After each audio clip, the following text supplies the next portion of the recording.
Good morning. আমরা আছি class 9 এর জল বলে যে চ্যাপ্টারটা আছে, আজকে তার ডে 1, প্রথম ক্লাস।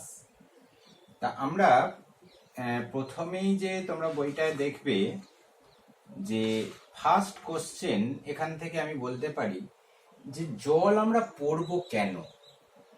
আমরা ছোট থেকে পড়ে আসছি জলের অপর নাম জীবন।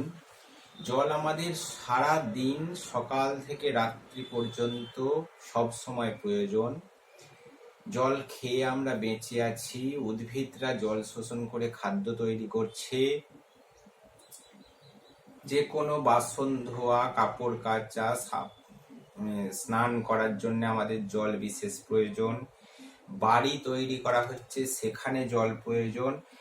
হ্যাঁ, আমরা সামান্য একটু ভাপ নেবো, বলছে গরম সেঁক নেবো, সেটাকেও বলা হচ্ছে গরম জলের সেঁক নাও। তাহলে এই যে সর্বত্র কিন্তু জলের যে ব্যবহার আচ্ছা, এটা তো আমরা বুঝি যে কোনো জিনিস যত বেশি তার ইউজ, তার একটা নির্দিষ্ট কারণ থাকবে। একটা মানুষ গুরুত্ব পায় কখন, তার নিশ্চয়ই বিশেষ কিছু গুণ থাকবে। তা এখানেও কিন্তু আমি যে কোশ্চেনটা তৈরি করেছি, জলের গুরুত্ব এত বেশি কেন, তাই জল বলতে পারি যে জল এত প্রয়োজনীয় কেন। নিশ্চয়ই জলের কয়েকটি বিশেষ গুণাবলী আছে, তার জন্যই আমরা কিন্তু জলকে এত পরিমাণে ব্যবহার করছি। এমনি এমনি কিন্তু জলের বদলে তো আমরা অন্য কোনো তরল পদার্থ ব্যবহার করতে পারতাম। তোমরা বলবে জল সস্তা, না, শুধু সস্তা বলে নয়, জলটা প্রকৃতির মধ্যে প্রচুর আছে বলে নয়, জলের নির্দিষ্ট কিছু গুণাবলী আছে। আমরা প্রথম কয়েকটা যে গুণাবলী পড়ব, সেটা হচ্ছে 1 নম্বর হচ্ছে জলের হিমাঙ্ক এবং স্ফুটনাঙ্ক। জলের হিমাঙ্ক ও স্ফুটনাঙ্ক। আমরা জানি জলের হিমাঙ্ক হচ্ছে 0 ডিগ্রি সেন্টিগ্রেড এবং স্ফুটনাঙ্ক হচ্ছে 100 ডিগ্রি সেন্টিগ্রেড। এবং দেখো, আমাদের প্রকৃতির যে টেম্পারেচার, আমাদের যে সারা বছর ব্যাপী যে টেম্পারেচারটা থাকে, সেটা তুমি দার্জিলিং থেকে শুরু করে আমাদের সবচেয়ে উষ্ণতম স্থান, সেখানে মোটামুটি তোমার এই 5 ডিগ্রি বা 2 ডিগ্রি থেকে সেন্টিগ্রেড থেকে 45, 48, 46 ডিগ্রি সেন্টিগ্রেড পর্যন্ত এই যে টেম্পারেচার। তাহলে এর মধ্যে কিন্তু আমরা তরলকে লিকুইড অবস্থায় পাচ্ছি, জলকে আমরা লিকুইড বা তরল অবস্থায় পাচ্ছি।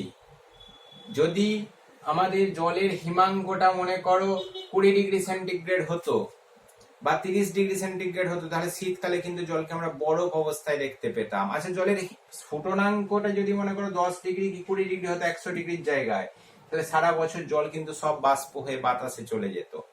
তাহলে এই যে একটা পাল্লা, যে তার হিমাঙ্ক খুবই কম এবং স্ফুটনাঙ্ক খুবই বেশি, তাহলে এই পাল্লার মধ্যে জলকে আমরা কিন্তু তরল অবস্থায় পাই। এটা একটা জলের নিজস্ব গুণ, নিজস্ব বৈশিষ্ট্য। নেক্সট 2 নম্বরে যেটা দেখব, জলের আপেক্ষিক তাপ। তাহলে এগুলো এইভাবে ব্যাখ্যা করবে, জলের আপেক্ষিক তাপ।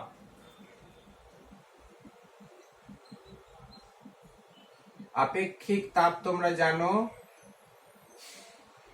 ক্লাস 8-এ পড়েছ যে আপেক্ষিক তাপ হচ্ছে একটা পদার্থ সেটা কি পরিমাণ তাপ গ্রহণ করে উষ্ণতা বাড়াতে পারে।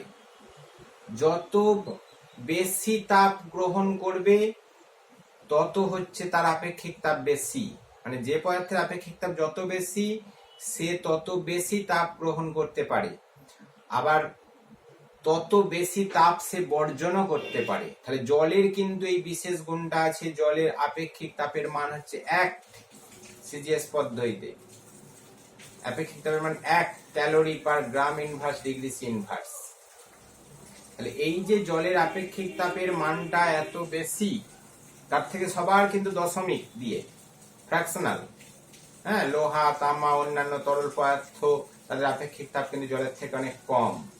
জলের আপেক্ষিক তাপ এত বেশি, তার জন্য আমরা এখান থেকে কোশ্চেন পড়েছি যে সেঁক দেওয়ার বোতলে জল ব্যবহার করা হয় কেন, একটা উল্লেখ করলাম যে তোমরা হট ব্যাগে যেটা গরম জলের সেঁক কোমরে পেটে নিতে হয়, তা সেই যে সেঁক দেওয়ার বোতলে জলই ব্যবহার করছি কেন, ওটাই অন্য কোনো তরল ব্যবহার করছি না কেন?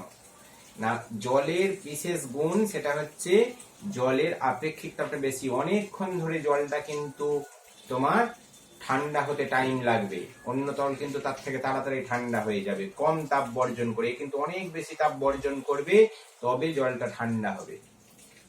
তাহলে জলের আপেক্ষিক তাপ খুব বেশি সেঁক দেওয়ার বোতলে, সেই কারণে আমরা জল ব্যবহার করি। 3 নম্বর, জলের কৈশিক ক্রিয়া, কৈশিকতা ধর্ম। জলের কৈশিকতা ধর্ম।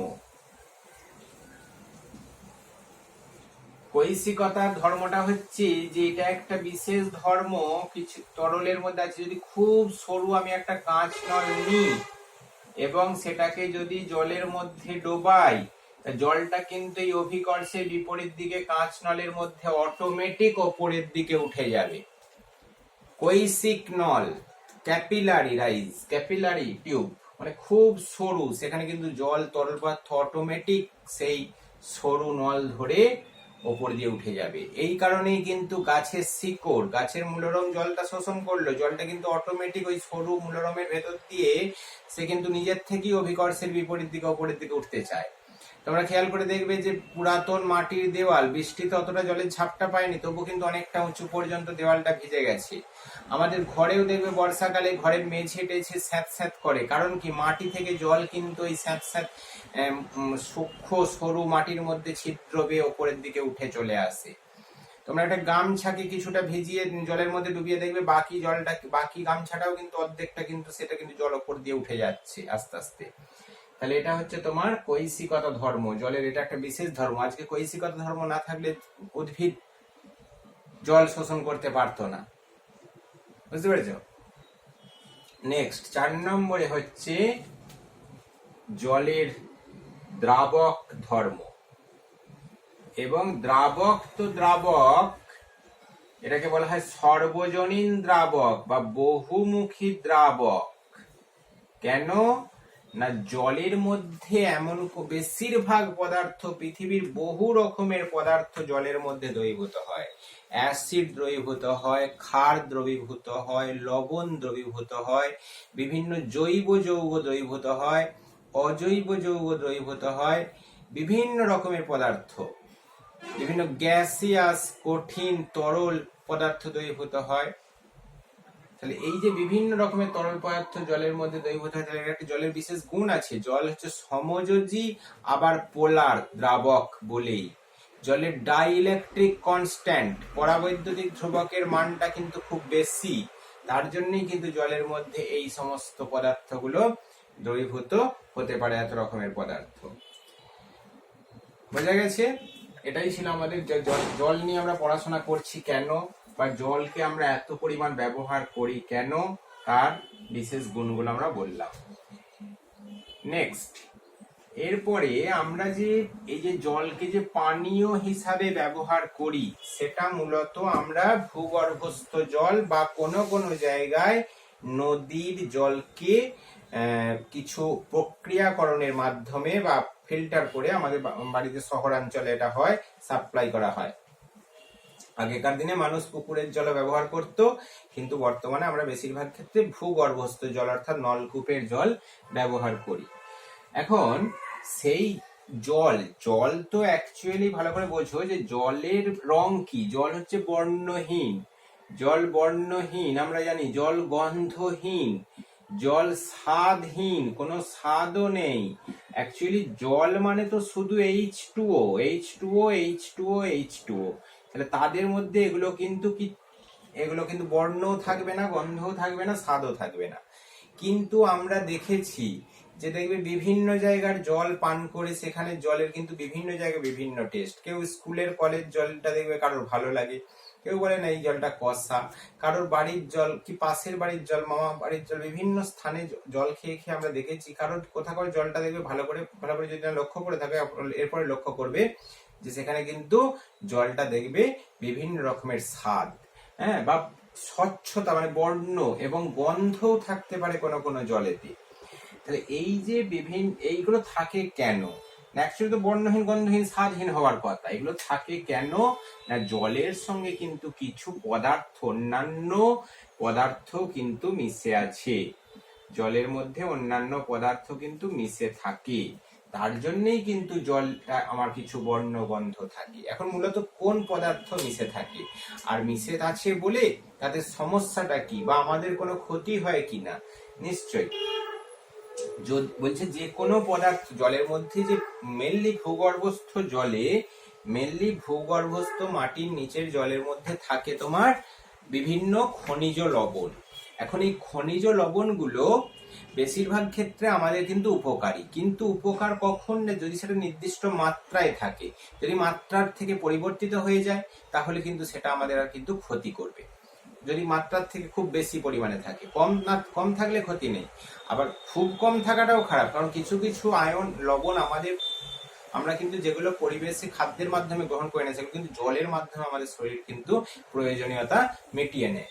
তাহলে সেই সমস্ত পানীয় জলের গুণাগুণগুলো আমাদেরকে পড়তে, এটা আমাদের এবারে দেখা গেছে যে বিভিন্ন ক্ষতিকারক পদার্থ, যেমন হচ্ছে বিভিন্ন ধাতব, যেমন হচ্ছে পারদ, ক্যাডমিয়াম, মার্কারি, আর্সেনিক, ফ্লোরাইড, এই যে আয়নগুলো, এগুলো কিন্তু দেখা যাচ্ছে যে একটা মাত্রার বেশি থাকলেই সেটা কিন্তু আমাদের শরীরে ক্ষতি সাধন করছে।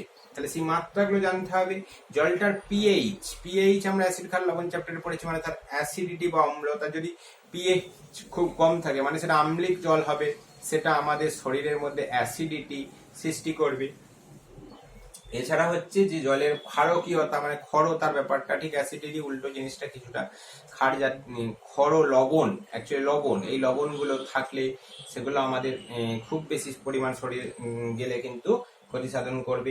এছাড়া হচ্ছে ডিজলভ অক্সিজেন, হ্যাঁ, মানে হচ্ছে জলের মধ্যে অক্সিজেনের দ্রবীভূত অক্সিজেন, এই অক্সিজেনের পরিমাণ কিন্তু একটা নির্দিষ্ট পরিমাণ থাকা, খুব বেশি থাকলে কিন্তু সেটা কিন্তু ক্ষতিকারক, কারণ আমাদের সেটা কিন্তু পেটের রোগের সমস্যা দেখা দেবে। আর হচ্ছে কলিফর্ম কাউন্ট হচ্ছে বিভিন্ন ব্যাকটেরিয়া বা ভাইরাস জাতীয় এই যে পদার্থগুলো, সেগুলো যদি জলের মধ্যে মিশে থাকে তাহলে সেগুলো আমাদের রোগের সৃষ্টি করবে। তাহলে এই সমস্ত উপাদানগুলো আমাদের ওয়ার্ল্ড হেলথ অর্গানাইজেশন তারা নির্দিষ্ট করে দিয়েছে যে এর বাইরে যদি কোনো ভূগর্ভস্থ জলে যদি উপাদান থেকে থাকে এর বেশি, তাহলে সেই নলকূপকে কিন্তু বন্ধ করে দিতে হবে। যদি আর্সেনিক, বিশেষ করে যেগুলো ক্ষতি সাধন করে, আর্সেনিক, ফ্লোরাইড, পারদ, ক্যাডমিয়াম, হ্যাঁ, বা এই যে ইকোলাই, মানে যেটা হচ্ছে ইকোলাই বলছি, যেটা হচ্ছে কলিফর্ম কাউন্ট, হ্যাঁ, এইগুলো যদি বেশি পরিমাণে থাকে তাহলে কিন্তু সেই জলটা পান করা চলবে না। আর এইগুলো তোমরা মাত্রাগুলো, তাহলে কি কি মাত্রাগুলো বই থেকে এগুলো তো মাত্রাগুলো জানবে। যেমন হচ্ছে প্রথমে পিএইচ কত থাকা উচিত এর মতানুসারে, আর্সেনিক কত থাকা উচিত, ফ্লোরাইড কত থাকা উচিত, ক্লোরাইড কত থাকা উচিত, ডিও মানে ডিজলভ অক্সিজেন কত থাকা উচিত। ডিজলভ অক্সিজেন মানে হচ্ছে যেটা দ্রবীভূত অক্সিজেন। আচ্ছা, তারপর হচ্ছে তোমার ওই যেটা কলিফর্ম কাউন্ট, এটা একদম শূন্য থাকা উচিত, কলিফর্ম কাউন্ট। আর হচ্ছে আয়রন বা ফি কত থাকা উচিত। এইগুলো তোমরা বই থেকে এর যেটা মান, সেই মান অনুসারে জানতে হবে। ন্যূনতম মিনিমাম কত পর্যন্ত পারমিশন দিয়েছে খেতে, ঠিক আছে। নেক্সট ক্লাসে আমরা কিন্তু পানীয় জল প্রস্তুতি পড়ব, অর্থাৎ যে সমস্ত এই যে মিউনিসিপ্যালিটি বা শহর এলাকাতে তারা কি করে না, তারা ভূগর্ভস্থ জল বা নদীর জলকে কিছু প্রক্রিয়াকরণের মাধ্যমে জলটাকে প্রক্রিয়াকরণের পর বিশুদ্ধ জল অর্থাৎ পানীয় জলে পরিণত করে সরবরাহ করে। তাহলে সেই পানীয় জলটা কিভাবে সরবরাহ করে, বা আমরাও বাড়িতে যদি বিশুদ্ধ পানীয় জল প্রস্তুত করতে চাই তাহলে আমাদের কি করা উচিত, সেটা আমরা কয়েকটি ডিটেলস ধাপের মাধ্যমে এটা পরের ক্লাসে আমরা পড়ব। ওকে, আজ এ পর্যন্ত।